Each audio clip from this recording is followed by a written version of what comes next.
చంద్రబాబు నాయుడు గారు నడిచొచ్చే అబద్ధానికి ప్రతిరూపమైతే ఆయన వారసత్వం కోసం ప్రయత్నం చేస్తున్న నానా తంటాలు పడుతున్నటువంటి నారా లోకేష్ గారు ఆ నడిచొచ్చే అబద్ధానికి అసలైన వారసుడుగా నిలబడుతున్నారు అని చెప్పుకోవచ్చు.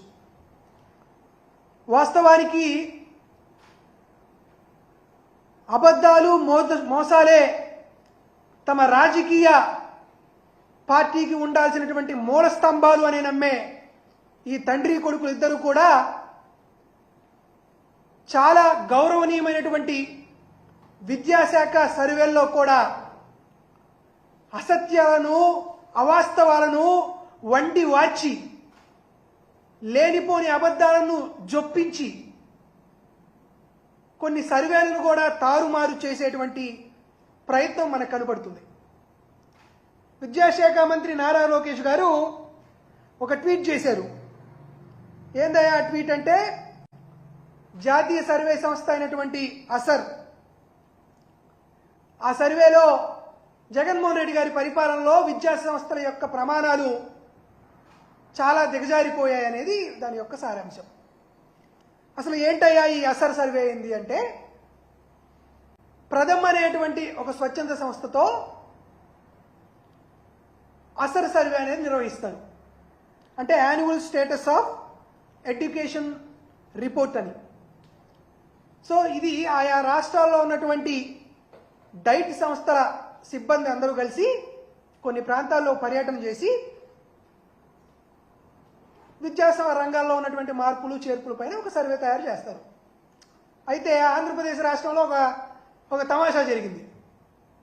ఆంధ్రప్రదేశ్ రాష్ట్రంలో ఉన్నటువంటి అనంతపురం, ఈస్ట్ గోదావరి, కృష్ణా, కర్నూలు, ప్రకాశం విజ్ఞాన్ ఫౌండేషన్ సంస్థకు చెందినటువంటి ఒక లా కాలేజు, అదేవిధంగా కడపలోని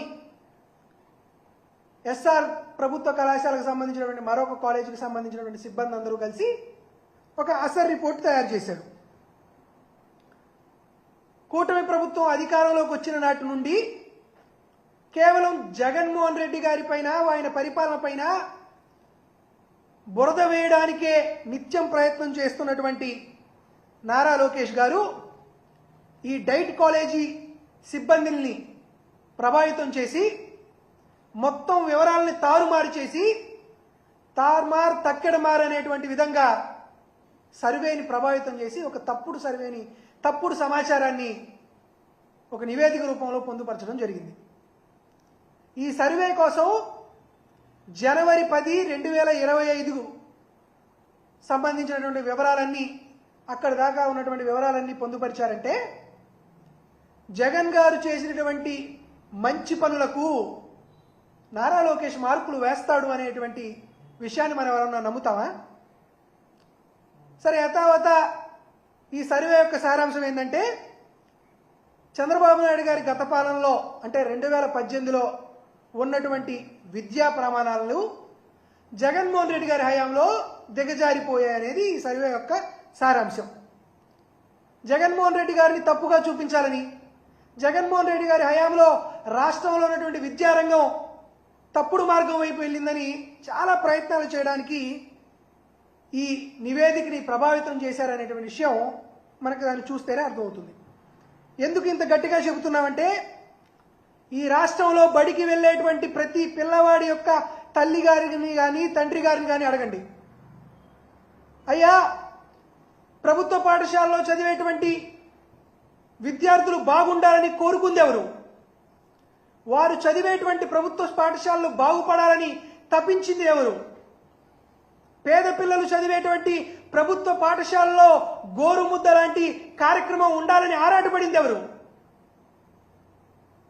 వారికి డిజిటల్ క్లాస్ రూమ్స్ కావాలని, ఐఎఫ్పి ప్యానల్స్ కావాలని, వాళ్ళకి సిబిఎస్ఈ సిలబస్ అందజేయాలని, వేసుకునేటువంటి యూనిఫామ్ నుంచి కాలికి వేసుకునేటువంటి బూట్ దాకా ఒక జగనన్న విద్యా కానుకలాగా ఒక మార్పు తీసుకొచ్చి ఒక ఆంధ్రప్రదేశ్ రాష్ట్రంలోనే కాదు, భారతదేశ విద్యా చరిత్రలోనే torch bearer of education reforms అనేటువంటి పేరు తెచ్చుకుంది జగన్మోహన్ రెడ్డి గారని ప్రతి ఒక్కరూ రాజకీయాలకు అతీతంగా చెబుతారనేటువంటి విషయాన్ని ఈరోజు మీ అందరికీ తెలియజేస్తున్నా.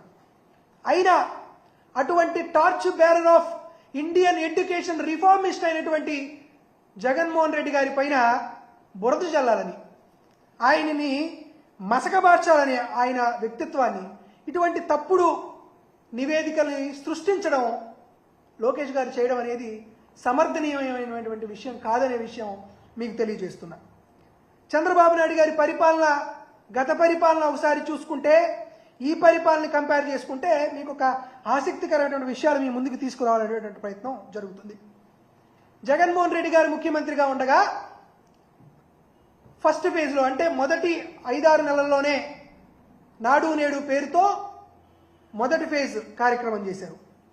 సుమారుగా 3,872 కోట్ల రూపాయలు ఖర్చు చేసి 15,713 స్కూల్స్ని బాగుపరిచారని స్వయంగా ఇప్పుడు నారా లోకేష్ గారు ప్రాతినిధ్యం వహిస్తున్నటువంటి విద్యాశాఖ వెబ్సైట్కి వెళ్తే దొరికేటువంటి నివేదిక ఇది.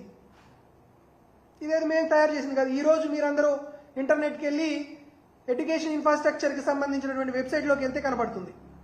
దీంట్లో ఇలా చెప్తున్నారు, తాగునీటి సౌకర్యం ప్రభుత్వ స్కూల్లో తగ్గిపోయిందని, మరుగుదొడ్ల సౌకర్యం తగ్గిపోయిందని చెప్తున్నారు. కాబట్టి ఈ వాస్తవాలు ఏంటో తెలియజేస్తుంటాం. ఇందులో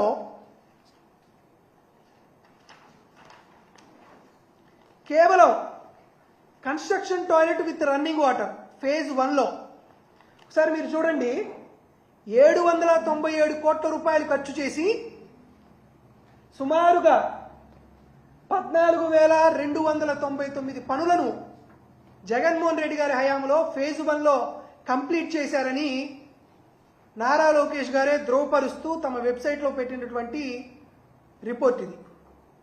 దాంతోపాటు డ్రింకింగ్ వాటర్ సప్లై 14,536 పనులని 413 కోట్ల రూపాయలతో జగన్మోహన్ రెడ్డి గారు పూర్తి చేశారు అని వారి వెబ్సైట్లో పెట్టినటువంటి రిపోర్టు. ఇది ఫేజ్ 1కి సంబంధించి.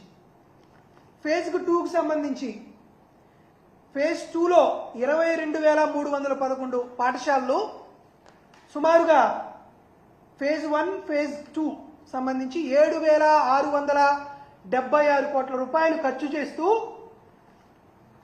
ఆంధ్రప్రదేశ్ రాష్ట్రంలో 70% పూర్తి చేశారు. ఫేజ్ 2 కూడా 70% పూర్తి చేస్తూ ఇచ్చినటువంటి నివేదిక ఇది.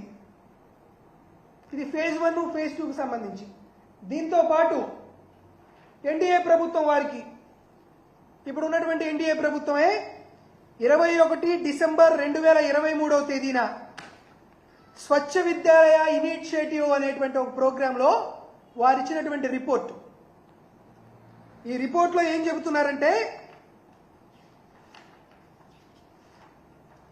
ఆంధ్రప్రదేశ్ రాష్ట్రంలో 45,137 ప్రభుత్వ పాఠశాలలో బాలురకు 83.5% టాయిలెట్స్ సౌకర్యం కలిగిందని, బాలికలకు 96.9 సౌకర్యం, టాయిలెట్ల సౌకర్యం 96.9 కలిగిందని క్లియర్గా మెన్షన్ చేస్తూ వాళ్ళు ఇచ్చినటువంటి పిఐబి రిపోర్ట్. దీంతో పాటు చాలా కీలకమైనటువంటి మరొక అంశం కూడా మీ ముందుకు తీసుకొస్తున్నా. ఇది 2018-19కి సంబంధించి యూడిఐ